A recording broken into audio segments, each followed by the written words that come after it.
Hi folks, Vipin here.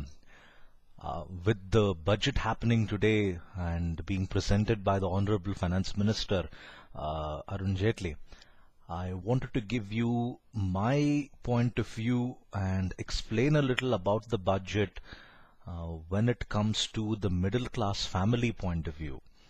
Okay, I don't want to get into the other details wherein they talk about how much they're investing in power projects, how much they're investing in education, defense, etc. But I want to talk about how this would affect a middle class Indian, such as myself and you guys who are watching this video.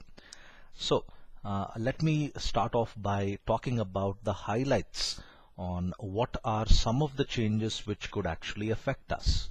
Now, basic customs duty on LCD and LED TVs has been reduced from 10% to about 0. Now, if you don't know what customs duties are a tax that you pay for importing goods. Okay, now when you talk about importing goods, they range from a few percent to several 100%. 150 or 120% I think is the highest. Now, this has been reduced from 10% to 0, which means electronic goods will actually get cheaper, such as LCD and LED TVs. Now, why have they actually done this? They've done this to promote people to encourage people to actually go about buying these LCD TVs. Now, a good way to look at this would be the finance minister doesn't want us to spend a large amount of money buying these big fancy LED TVs. Now, if you think about it, it doesn't really seem worthwhile, because most of us would watch the regular programs on these televisions, and we don't really use it as a home theater sort of system. So whether we watch it on a 19-inch television or we watch it on a 32-inch television, the end value, the marginal utility, if you don't mind me using economic terms, is going to be the same. It's not really going to make a big difference on what screen we actually watch it on. So this is one good thing that they've actually done. And one more, importing of electronic goods will actually cost more. Now, electronics would also include televisions, but televisions aside, for example, if you want to buy a cell phone, it's actually going to cost you more. Now, what does that mean? Why does that actually, how is it actually going to affect us? Now, all the electronic goods that we purchase is in fact taken from China. Now, if you notice, there is a huge increase in consumerism in India. That is, we are a generation where our phones become outdated in 6 months and we require to buy a new one. Now, in order to discourage us from buying a new one, okay, they have made these commodities expensive. Now, they've done this so that we don't go about buying and spending a lot of money on electronic goods. Now, why does that actually done? One, of course, like I said, to discourage consumerism, and the other one that they've actually done that is because to preserve the foreign exchange in India. The less we actually import because it's too expensive, the more dollars actually stay in our reserves. So he's also mentioned that a cess would be introduced. Now, what is a cess? A cess can be considered as a tax on tax. Okay. Now, when I pay my income tax, it's considered 10% of my overall income minus the exemption limit. So let's say I was earning around 3 lakh rupees. The old exemption limit was 2 lakhs. So 3 lakhs minus 2 lakhs is 1 lakh. And 10% of 1 lakh is the amount of tax I need to pay. Now, that comes to about 10,000 rupees. 10,000 rupees, on that you have something called education cess that is levied on it. I think it's about 3%. So 3% of 10,000, that's about 300. The total amount of money I need to pay is 10,300. So cess is like a tax on tax, you could say. And now you could see an additional slot in the billing system when you go about buying these electronic goods. Now, we would all pay VAT. You could have a cess wherein it's a tax on the VAT amount that is actually required to pay. So let's say a cess of 2% has been introduced and the VAT that you've paid is 100 rupees. 2% of 100 rupees is 2 rupees, so you'll have to be actually paying 102 now, rather than the previous case where you actually paid just 100. So this is what they mean by a cess. And then sugary carbonated drinks to actually become costlier, good. We really need to discourage people from consuming carbonated drinks, not because they are promoting foreign institutions. It's mostly because it's pretty unhealthy. They have a large amount of sugar in them, and that's not really healthy. So that's one thing which I actually support. Cigarettes and tobacco products in general to cost more. This is not something which is new. Whoever was in charge of the Indian Parliament, the BJP, Congress, whoever it is, they've always gone about increasing the cost of tobacco year after year. But my opinion, sorry Mr. Arun Jaitley sir, a person who smokes will continue to smoke irrespective of the cost, unless of course you make a overnight massive jump. Like if a stick of tobacco was to cost like 8 rupees and tomorrow you make it like 80 rupees, maybe in that case the person might actually start cutting back on consumption of tobacco. But otherwise, making from 8 rupees to say 10 rupees or 11 rupees, I don't really think it will have a massive impact on someone who smokes. And then CRT TVs are exempted from customs duties to help the poor. Now, I found this a little bit funny because I didn't even know that CRT TVs are still being manufactured. But in a good way, if the poor population is actually going to go about buying this, it's a great way for them to actually have information reach them. So that's a good way to have information actually reach a large population of India. Now, moving on. From the middle class point of view, the most common thing which we all focus about would be the direct tax code. So I have taken mostly the direct tax code here. I don't recall the finance minister including any other additional services in the service tax net or the goods or the GST which was supposed to have been introduced. None of that I recall. So let's just focus on direct tax, that's income tax. So no change in income tax rates, as in previously it was 10%, 20% and 30% depending upon the levels of income that you have. So that's continued to be there. So the exemption limit was previously 2 lakh rupees and now of course it's been increased to 2,50,000. Now that's a very good thing.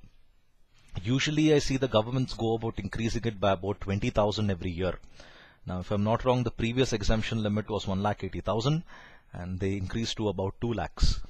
And year after year, since prices are becoming more and more expensive, it's going to be a big saving for us if we pay less tax year after year, or rather reduce the burden of actually paying this tax. So 2,50,000 according to me is actually a good thing. A lot of people expected 5 lakhs to be the exemption limit. I'll tell you more about why that's not really possible in some time. Proposed to increase the investment under Section 80C from 1 lakh rupees to 1.5 lakh. Now, the total exemption that you could get in taxes was about 1 lakh rupees in terms of deductions. Now, for a large taxpayer, a person who's paying say 20% or 30%, for him the total deductions he could actually get was 1 lakh. And this would be showing the national savings certificates, the public provident fund, all that he could show, and he could get a maximum exemption of 1 lakh rupees on the amount of tax he could actually pay. Okay, now that has actually increased to 1.5 lakh rupees. So even for a large taxpayer as well, you are able to save a good deal of money when it comes to paying taxes at the end of the year, the end of the financial year rather. Tax exemption on interest component on housing loans raised to 2 lakh rupees. Previously it was 1.5 lakh. This is a good way to again increase the savings for people when it comes to paying tax. I had a colleague who would spend around, I think around 80,000 per year just on the housing loan interest rate. and he could claim this as a deduction for his income tax. Now he can show a lot more and get better savings for the amount of money he needs to pay in the form of tax. And then senior citizens, the limit has increased from 2.5 lakh to 3 lakh rupees. So a lot of pensioners would be extremely happy about this, especially those who worked abroad for many years and are now settled in India.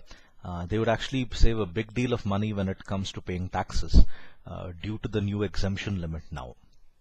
So according to me, the budget has actually been good. I didn't really expect the finance minister to do a massive U-turn and put smiles on everyone's faces.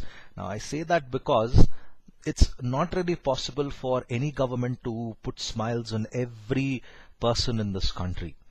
The reason is that because it's not possible to do that in any case. You can't find a company making every customer happy.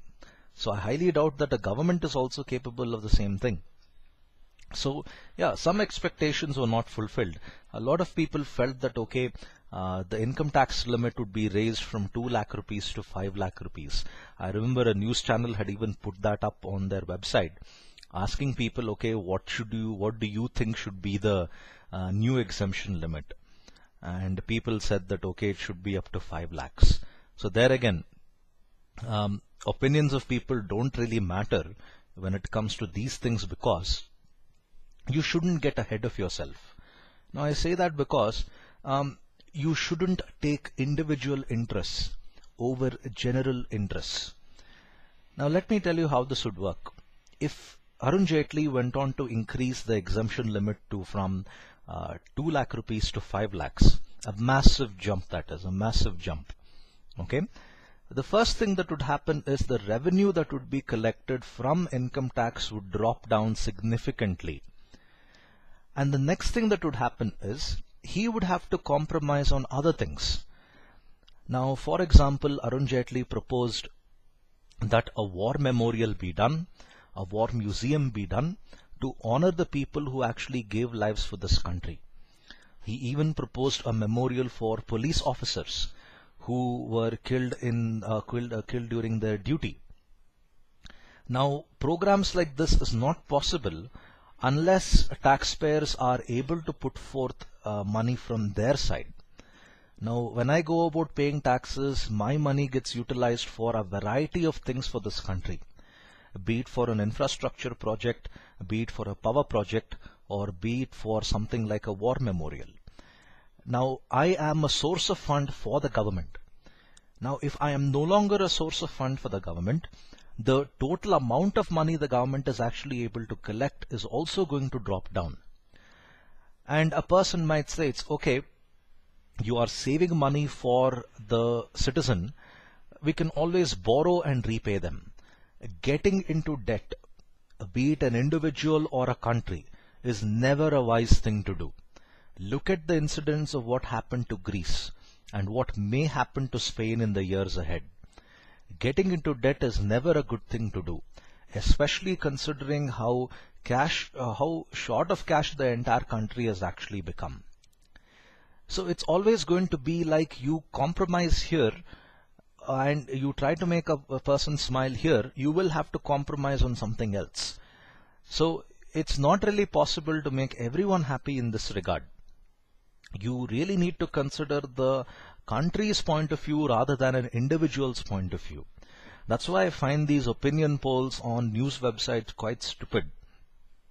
If 85%, as per that poll said, the exemption limit should be raised to 5 lakhs, I'm also sure if they had put up a question saying that, should the exemption limit be raised to 10 lakhs? Everyone would say yes, make it to 10 lakhs. So even 5 lakhs is not good enough, let's make it to even 10 lakhs. That's an individual's interest. You should look at the budget from the country's point of view. And I am also quite happy because Arun Jaitley went on to say the opposition party called this budget as a 100 crore budget because he proposed 100 crores for the war memorial, 100 crores for the study required to do the river linking projects, all that. Not just the study for the river linking projects, and a host of other things. like 100 crores has been allotted for encouraging women to save from a very young age and making sure they have adequate money during the time of marriage or for education, all that. So most of the plans have actually got the 100 crore allotment. And the opposition party has, of course, went on to say, oh, it's a 100 crore budget. And Arun Jaitley has given a very smart reply saying that if you think everything has been a 100 crore budget, then you've not understood the whole thing properly. And once again, my views on this is a very rational point of view. I always believe that, okay, whatever the government does is from the general interests of the country and not an individual's interest of the country. So this is a short explanation into the budget. I hope you found the video helpful. Please hit the subscribe button. Thank you for your time. Have a nice day. Bye.